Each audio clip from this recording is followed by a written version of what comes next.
Hello friends, आइए आज यहाँ पे चैप्टर जो है हमने स्टार्ट किया है रिलेशन एंड फंक्शन का। एनसीईआरटी 12th मैथमेटिक्स चैप्टर 1 से। तो इसमें सबसे पहला जो पॉइंट है वो रिलेशन है कि रिलेशन किसको बोलते हैं। तो रिलेशन बेसिकली क्या है जो हम इंग्लिश लैंग्वेज में भी पढ़ते हैं या अपने डेली लाइफ में भी एक रिलेशन देखते हैं, ब्रदर सिस्टर का, मम्मी और माँ और बेटे का, फिर दोस्त का, फ्रेंडशिप का। और इस तरह से तो वो रिलेशन का मीनिंग यहाँ भी सेम ही है, लेकिन यहाँ पे हम जो रिलेशन मैथ में पढ़ेंगे वो सब क्या होगा, लॉजिकल रिलेशन होंगे, कहीं ना कहीं कोई एक मैथमेटिकल लॉजिक होगा उसमें। तो इसमें सबसे पहले हम एग्जांपल पे आते हैं। जैसे हमारा पहला जो एग्जांपल है कि A B belongs to A cross B, A is brother of B.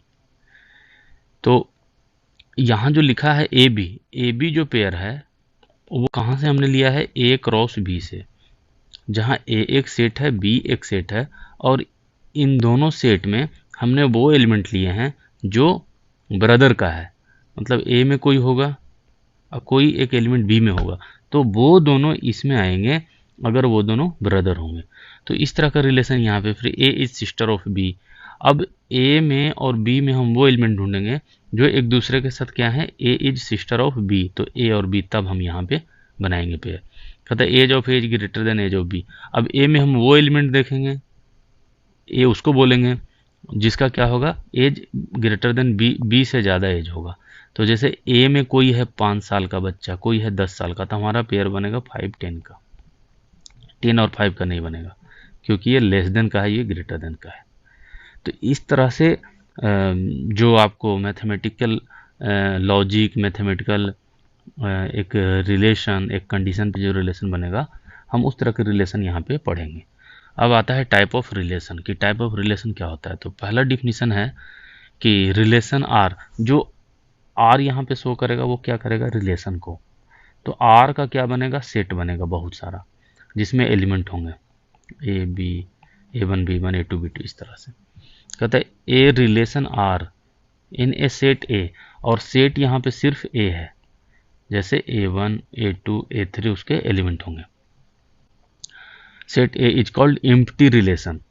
ठीक है, ये जो है एम्प्टी रिलेशन कहलाएगा कब, if no element of A is related to any element of ए का कोई भी element, if no element of A is related, मतलब इस रिलेशन को फॉलो करेगा, ए का कोई भी एलिमेंट इस रिलेशन को फॉलो नहीं करेगा, no element related to any element of A, तब उस केस में हम क्या बोलेंगे कि जो ये रिलेशन है आर वो क्या, फाई के बराबर है।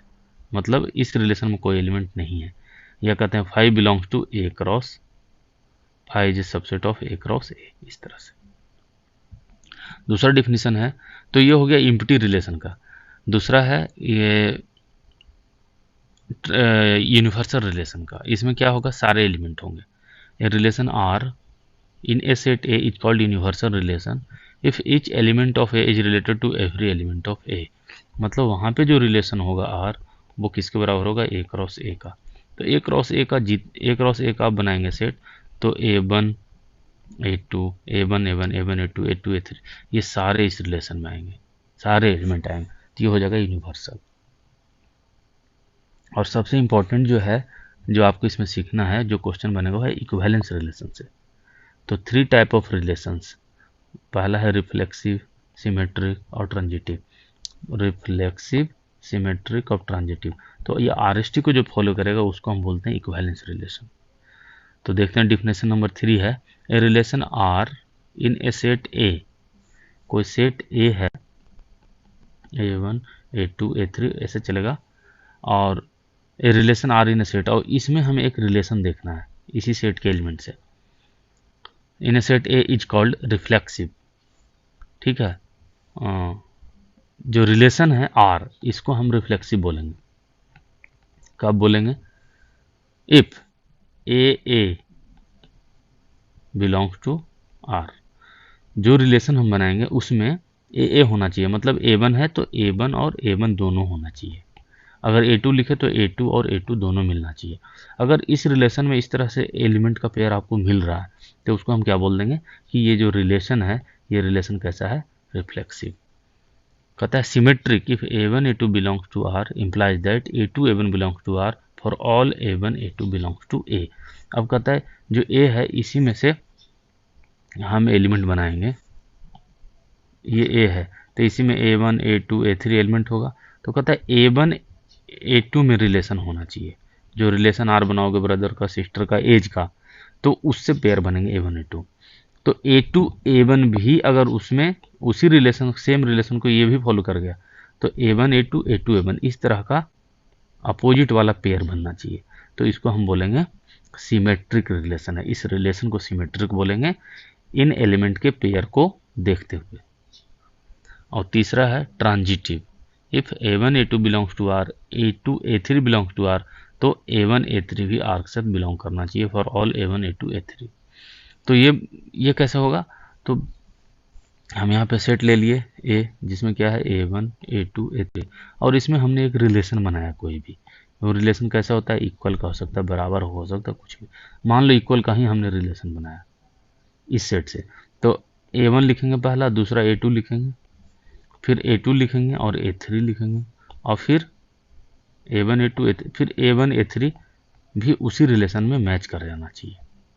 तो इक्वल का है ना, तो A1 किसके बराबर होगा, A2 का, जो हम रिलेशन बना रहे हैं उसमें से हमने ये वाला पेयर ले लिया, तो निश्चित तौर पे A1 A2 क्या होगा, बराबर का, क्योंकि रिलेशन ही हमने इक्वल का लिया है। तो A1 A2 बराबर होगा, A2 A3 भी बराबर होगा।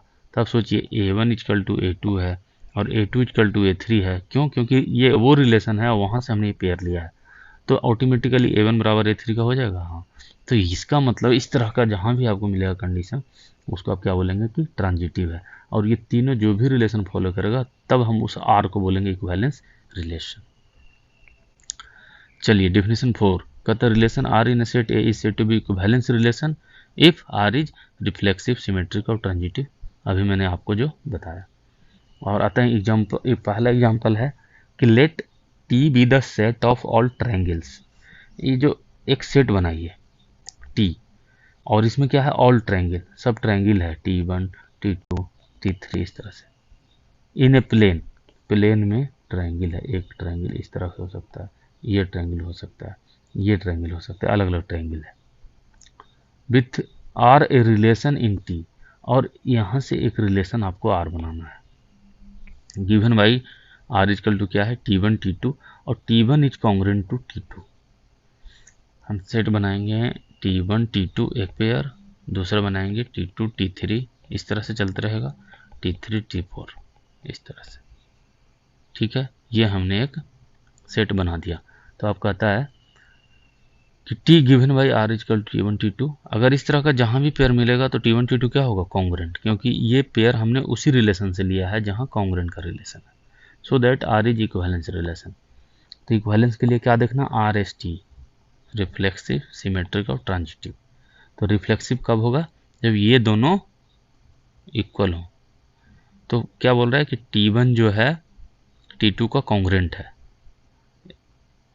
T1 is congruent to T2, T1 तो T1 और T2 इसका मतलब बराबर होगा, कॉन्ग्रुएंट का मतलब क्या होता है, बराबर ही होता है। तो इसका मतलब कि T1 जो है T1 और फिर आप T1 लिखेंगे तो दोनों कॉन्ग्रुएंट होगा ही, समझ गए बात। हाँ, तो इसका मतलब ये क्या हो गया, रिफ्लेक्सिव। T2 लेंगे सेम तो वो भी कॉन्ग्रुएंट होगा, तो ये रिफ्लेक्सिव फॉलो कर गया।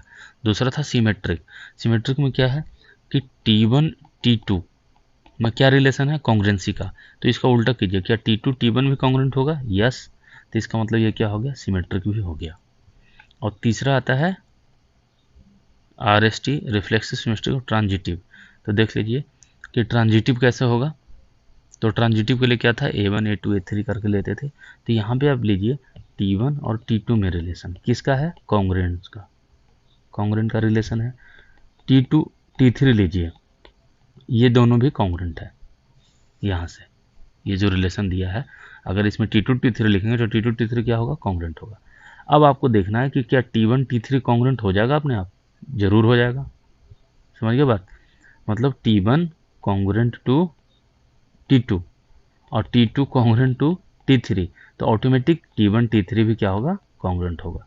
तो इसका मतलब ये ट्रांजिटिव भी हो गया। तो जब तीनों फॉलो कर गया तो इस रिलेशन को हम क्या बोलेंगे, इक्विवेलेंस रिलेशन। अब आते हैं एग्जाम्पल नंबर 2 पे। कहता है let L be the set of all lines in a plane.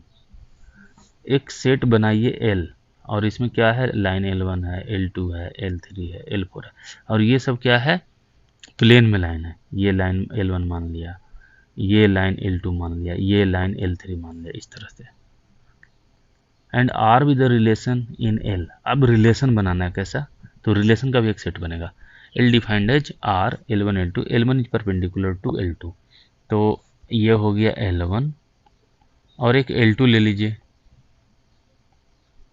तो L1 L2 परपेंडिकुलर हो गया, तो ये L1 L2 का एक सेट बन जाएगा। L1 is perpendicular to L2 so that R is symmetric but neither reflexive nor transitive. हम सबसे पहले देखते हैं कि रिफ्लेक्सिव RST देखेंगे, रिफ्लेक्सिव, सिमेट्रिक, ट्रांजिटिव। तो R देखेंगे रिफ्लेक्सिव, तो रिफ्लेक्सिव में क्या होगा, L1 और L1 को देखना पड़ेगा, सेम हम चूज करेंगे इसमें से। तो L1 और L1 देख लीजिए, दोनों कैसे रिलेशन बनना चाहिए, परपेंडिकुलर का। ये जो आपने पेयर लिया, इस पेयर में इन दोनों में कैसे रिलेशन मिलना चाहिए, परपेंडिकुलर का। परपेंडिकुलर है या नहीं है बताओ, तो आपको पूरा समझ में आ गया होगा।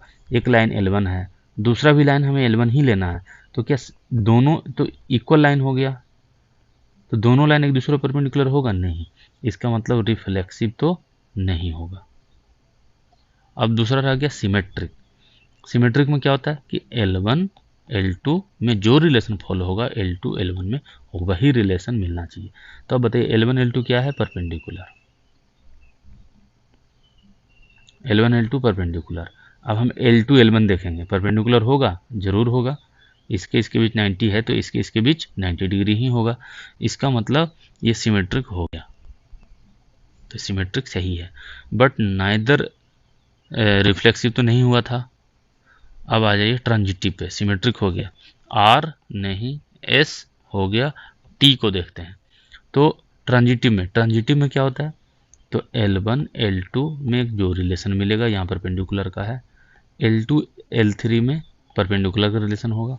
अब मुझे किस में देखना है, L1 L3 में परपेंडिकुलर होगा या नहीं। देखिए L1 परपेंडिकुलर L2 और L2 परपेंडिकुलर L3, यहाँ पे L3 बना दीजिए, ये इसके बीच 90 हो गया। तो L1 L3 में क्या होगा, पैरेलल का कंडीशन होगा, परपेंडिकुलर का नहीं होगा, इसका मतलब है कि ट्रांजिटिव नहीं होगा। तो neither reflexive nor transitive, only symmetric. ये आपको समझ में आ गया होगा। और अब NCERT से ही जो एग्ज़ाम आपको जो एक्सरसाइज करना है, उस एक्सरसाइज का ये पहला क्वेश्चन है। इसमें तो बहुत सारे हैं, लेकिन मैंने सिर्फ 1.1 ही यहाँ पे किया हूँ। बाकी मैं एक अलग जब लेसन बनाऊंगा इसके बाद, तो उसमें पूरे का सोल्व करूंगा। तो इसको मैंने इसलिए लिया है कि इससे आपको और क्लियर कॉन्सेप्ट मिल जाएगा रिफ्लेक्सिव, सिमेट्रिक और ट्रांजिटिव का। कहता है relation R in the set A। अब देखिए ये सेट A है,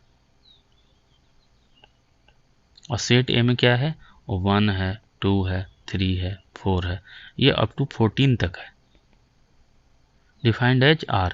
अब इसमें रिलेशन बनाना है, ए सेट से रिलेशन क्या बनाना है, एक्स बाई का, बाई भी कौन होगा, इसी जो सेट ए है, सेट ए में ही एक एक्स बन जाएगा और दूसरा बाई बन जाएगा। तो बाई में भी क्या आएगा, 1 2 3 अप टू 14 तक। ठीक है, सेट ए हो गया 1 2 से लेकर 14 तक, उसी में हम क्या बनाएंगे, एक्स और बाई। ठीक है, एक्स यहाँ से चूज करेंगे, बाई यहाँ से, और एक्स बाई दोनों किस में आएगा, सेट ए से बिलोंग करेगा दोनों, इस तरह से। चलिए लेकिन एक्स बाई में रिलेशन क्या है, 3x minus by is equal to 0, 3x minus by is equal to 0। इसका मतलब क्या हो गया, बाई इजकल टू 3x हो गया। तो अब जो आप पेयर बनाएंगे एक्स बाई का, वो कैसा बनेगा, देखिए हम x लेते हैं 1, बाई कितना होगा 3x मतलब 3। दूसरा पेयर क्या बनेगा 2 6, तीसरा क्या बनेगा 3 9, चौथा क्या बनेगा 4 12, पांचवा क्या बनेगा 5 15। अब देखिए 5 जो है x में तो है, लेकिन 15 बाई में नहीं है, इसका मतलब ये वाला जो है हम पेयर नहीं बना सकते हैं। तो आपको 1 2 3 एंड 4 पेयर बना, जो कि एक रिलेशन इनके बीच में था, एक्स और वाई के बीच में, और उसको फॉलो कर रहा था। ठीक है, तो कहता है determine following reflexive, symmetric and transitive. अब देखते हैं रिफ्लेक्सिव। रिफ्लेक्सिव में क्या होता है कि सेम होना चाहिए, मतलब एक्स और एक्स को आप देखिएगा कि एक्स और एक्स आपका मिलता है कि नहीं। तो रिलेशंस में ये सारे हमारे पेयर हैं। जो रिलेशन हमें देखना है वो रिलेशन रिफ्लेक्सिव होगा अगर उसमें पेयर क्या हो जाएगा, इक्वल इक्वल। तो एक्स इक्वल टू 1 लेंगे तो 1 1 का पेयर मिलना चाहिए, 2 लेंगे तो 2 2 का पेयर मिलना चाहिए, 3 लेंगे तो 3 3 का मिलना चाहिए। लेकिन इसमें तो है ही नहीं, इसमें से सब अलग अलग है। इसमें 1 3 2 6 सब अलग अलग हैं, इक्वल वाले तो कोई है ही नहीं। समझ रहे हो बात? इसका मतलब कि रिफ्लेक्सिव नहीं होगा। अब बात आती है सिमेट्रिक की। तो सिमेट्रिक में हमें क्या मिलना चाहिए कि एक्स बाई मिला तो फिर दूसरा हमें बाई एक्स भी मिलना चाहिए।